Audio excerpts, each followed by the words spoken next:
My mother hates me. I'm 19 and a constant reminder that she's not 32. Her whole life is the theater.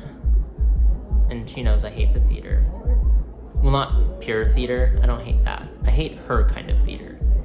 It's so fake. People marching around, pretending like they're in some living room. And they're so boring and pathetic and old. And they have nothing to say. I mean, who cares, really? The world is falling apart. Or worse, the planet is dying. And these people, they just go to the theater to be entertained by people who are just like them, or worse, even more clueless than they are.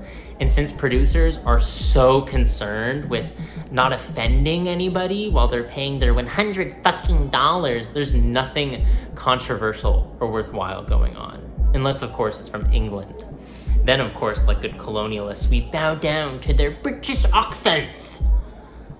Anything said in a British accent makes Americans feel inferior, especially in the theater. And we say it's great art, even when it's just pretentious crap or tiny dramas with tiny little morals or those fucking cheerful musicals.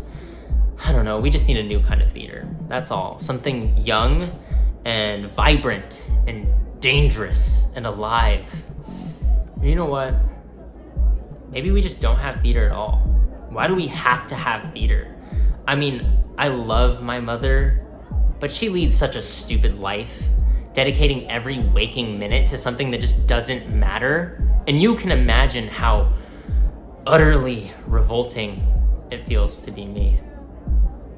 Here I am at all of her stupid parties with all these celebrities and people who have won all kinds of prizes, Tonys, Oscars, Pulitzers, Nobels.